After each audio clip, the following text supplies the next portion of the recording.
नमस्कार. आज आपण एक असं बॅटर पाहणार आहोत ना, ज्यातनं इडली, डोसा, स्पंज डोसा, कट डोसा काहीही तुम्ही अगदी सहज करू शकता. हा पहा, हा स्पंज डोसा. मस्त जाळीदार आणि छान कापसासारखा मऊसूत झालेला आहे. या सगळ्यासाठी आपण हे एकच पीठ वापरलेलं आहे. हा पहा, हा मसाला डोसा म्हणजेच साधा डोसा. याच्याबरोबर केली सर्व मी बटाट्याची भाजी आणि चटणी. याची सुद्धा रेसिपी आपण पुढे पाहणार आहोत. चला तर मग डाळ तांदूळ कसे भिजवायचे पाहूया. तर आता इथे मी ही पावशर उडदाची डाळ घेतलेली आहे. ही स्वच्छ साफ करून घ्यायची. हा रेशनचा तांदूळ मी घेतलाय. तुम्ही इडलीचा तांदूळ घेतला तरी चालणार आहे. या ग्लासने जर माप करायचं म्हटलं ना, तर हा 1 ग्लास ही उडदाची डाळ आहे, तर 4 ग्लास आपण तांदूळ घेतलेले आहेत. अगदी परफेक्ट प्रमाण आहे हे. आता हे स्वच्छ धुवून घेऊया. आता यामध्ये पाणी घालूया आणि 5 ते 6 तासांसाठी हे दोन्ही छान भिजवून घेऊया. याचबरोबर आपल्याला 1 चमचा मेथीचे दाणे सुद्धा भिजत ठेवायचे. 6 तासानंतर आपण पाहूया. हे पहा, डाळ सुद्धा छान भिजलेली आहे आणि तांदूळ सुद्धा अगदी परफेक्ट भिजलेले आहेत. आता हे सगळं आपण वाटून घ्यायचंय. आता हे मिक्सर मध्ये वाटताना आपण 1 वाटी पोहे सुद्धा यामध्ये धुवून घालणार आहोत आणि हे जे भिजलेली मेथी आहे ती सुद्धा घालणार आहोत. तर आता इथे मी मिक्सरच्या भांड्यामध्ये ही मेथी घालतीये आणि आपले भिजलेले पोहे घालतीये. त्याचबरोबर यामध्ये घालणार आहे मी उडदाची डाळ आणि हे छान असं बारीक वाटून घेणार आहे. आता मेथी काय काम करते, तर मेथी हे पीठ लवकरात लवकर फर्मेंट व्हायला मदत करते आणि पोह्यामुळे आपले डोसे छान क्रिस्पी बनतात. यामध्ये तुम्ही पाहिजे तर थोडीशी हरभऱ्याची डाळ सुद्धा 2 चमचे हरभऱ्याची डाळ सुद्धा भिजवून वाटून घेऊ शकता. आता हे पहा, अगदी छान बारीक अशी ह्याची पेस्ट तयार करून घेतलीये. आता सगळं आपण असंच वाटून घेऊया. हे मी दोन्ही वेगळं वेगळं वाटतेय, तुम्ही एकत्र करून वाटलं तरी चालणार आहे.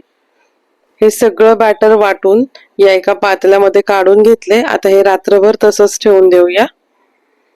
हे पहा, आता सकाळी मी बघतेय तर इतकं छान हे पीठ मस्त फुगून आलंय ना वरती.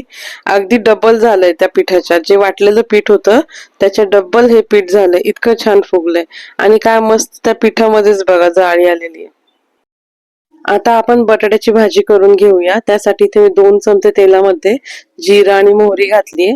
त्यामध्ये घालूया आता ही हिरवी मिरची, कढीपत्ता आणि लगेच आपण यामध्येच कांदा सुद्धा घालणार आहोत, कारण मिरची करपली नाही पाहिजे, छान हिरवीगार राहिली पाहिजे मिरची. आणि ही डाळ आहे उडदाची, ती सुद्धा घालणार आहोत. हरभऱ्याची डाळ आणि लाल सुकी मिरची सुद्धा तुम्ही इथे घालू शकता.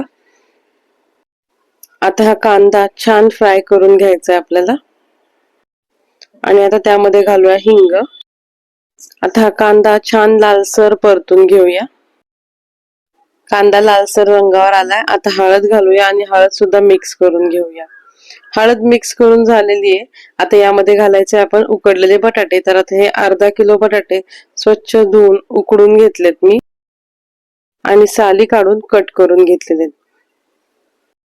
आता ही भाजी छान परतून घेऊया. आता मला ही भाजी थोडीशी अशी मऊसूत हवी आहे, म्हणजे मी कट डोसा सुद्धा करणार आहे म्हणून. तर मग ही भाजी मऊसूत करण्यासाठी याला थोडस असं मॅश करून घ्यायचं. आधी मीठ ऍड करूया. मीठ सुद्धा छान मिक्स करून घेऊया.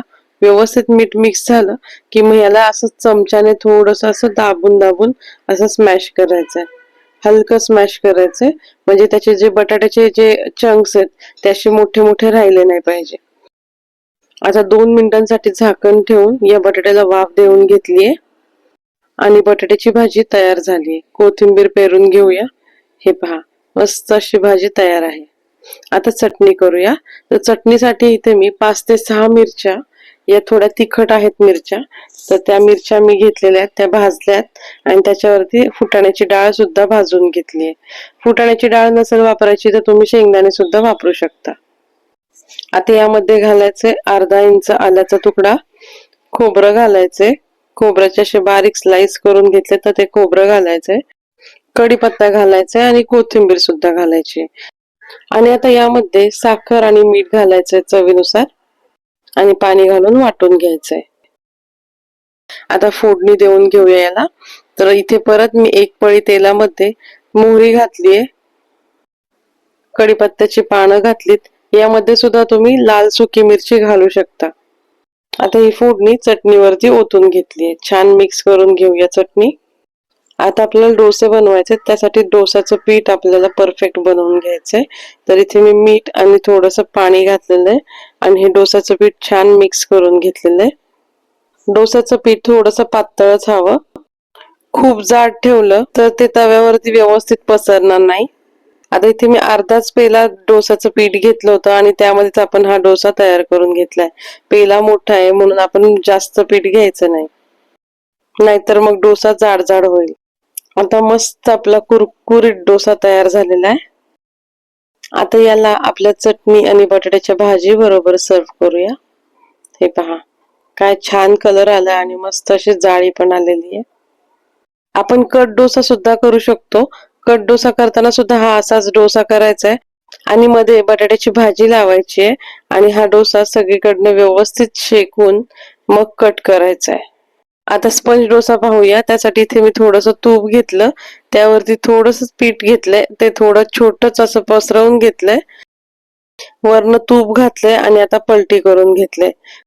हे पहा, अगदी छान मऊसूत डोसे हे तयार झालेले आहेत. हे डोसे सुद्धा आहे ना अगदी पटापट होतात. तर मी इथे तूप वापरलं होतं ना. तुम्हाला जर हवं असेल तर तुम्ही या ठिकाणी लोणी सुद्धा वापरू शकता.